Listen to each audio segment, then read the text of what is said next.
Hello everybody, I'm Connie Smith and I'm the Sexual Assault Response Coordinator at the 138th Fighter Wing. And I'm just here to talk to you this UTA a little bit about Sexual Assault Awareness Month. So both in civilian and military communities, we recognize April as Sexual Assault Awareness and Prevention Month.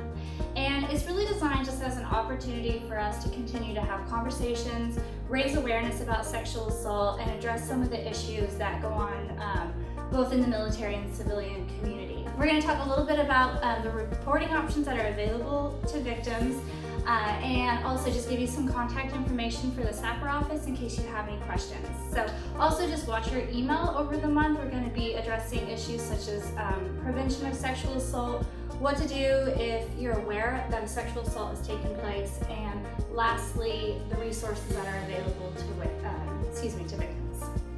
So, if somebody has experienced a sexual assault, it can be very confusing to know what the next steps can be for them or what their options are. It can be equally confusing as a supervisor to make sure that you're giving accurate information. So, next slide, please. We're just going to go over really briefly today what the reporting options are. There's a lot of similarities between them, so we have restricted and unrestricted, but there's also some really important differences. So I want to make sure that we're really clear on what those are, and if you do have any questions, you can always contact me afterwards. So first of all, who can make a report through the SAPR office? So any current, retired, or separated service members can make a restricted or an unrestricted report, and their dependents can as well, as long as they're 18 or over. So if a sexual assault has occurred to a dependent who is under 18, that will actually flow through the Family Advocacy Office, but you can still come to the SAPR office and we'll make sure that we put you in contact with the appropriate support agency. So I'm going to skip the middle section of who you're going to report to, and first I just want to go over the available resources. So if a victim decides to make a restricted report, they are still entitled to victim advocacy. So what that means is that they will still have the right to access a victim advocate or the SARC to help them navigate the whole process and aftercare of an assault. They're entitled to physical and mental health care, so that may be talking to the DPH. It could be talking to civilian counseling services, and also receiving any type of physical health care that's related to the sexual assault. They're still entitled to a forensic exam, counseling services, and we can also help assist you to access legal assistance through the Special Victims Council. Now, if a victim chooses to make an unrestricted report, they do have a few more options available to them for resources.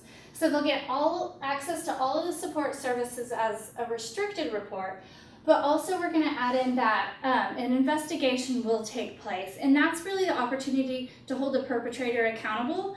And for some victims, they might not know where they want to begin, and so it's important that we explain those differences to them. An unrestricted report also opens up the avenue for a military protective order or an expedited transfer. And we're going to be looking into those types of things if we're concerned about the victim's safety or well-being. An expedited transfer would be the opportunity to perhaps change units if they're required to work in direct contact with the perpetrator. So that's the basic differences between the resources that are available between restricted and unrestricted. The main thing to remember in that is that an investigation will take place if you choose an unrestricted report. So this raises a really important question that we get asked a lot in the SAPR office, is who is responsible for an unrestricted report if you find out that an assault has taken place or there's allegations that an assault has taken place. So who can you report to if a sexual assault has taken place? If the victim is choosing to make a restricted report, they can report it to the SARC, to a victim advocate, to the director of psychological health, to a chaplain or a medical provider. And all of these individuals will keep that information confidential. So that information won't go any further without the victim's consent. Now, if a victim is choosing to make an unrestricted report, all these same individuals can receive that report and assist a victim. But it's really important to recognize that if any member of the chain of command becomes aware of the allegation, it will become an unrestricted report.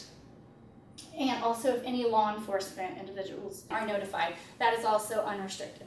A really key element to this is to remember that a victim can make a restricted report and change their mind at any time, and it can turn into an unrestricted, where the chain of command can be notified and then they have these additional resources such as an investigation.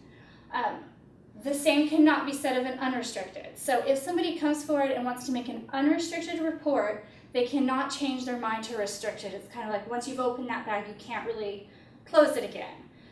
So that's something to bear in mind if you're considering what the options are available to you. Another really important point that I want to make is that a victim has the right to share their story with anybody that they choose. So if the victim chooses to share their story with, say, a friend or a peer, they can do that. However, if that friend or that peer informs anybody in their chain of command or the victim's chain of command, it then automatically becomes an unrestricted report. So now that victim doesn't really have that right to confidentiality, and an investigation will have to take place as soon as the chain of command is notified. So I hope that that information was clear and it made a clear distinction between the rights that are there. It can be a little confusing and no case is ever exactly the same. So if you have any questions at all, please contact the SARC office. And remember that the SARC is a confidential source, so we can always go through any questions you have and make sure you have the most accurate information. Okay. Next slide, please. So lastly, I just want to make sure that you have the contact information to reach the SAPR office. If you do have any questions whatsoever, you can reach us on this phone number, and it is a 24/7 response, so somebody will always answer that phone and be able to assist you. You can also reach me on email, which might be best if it's not an urgent issue at the moment. And again, just a reminder of what those reporting options are. So, thank you.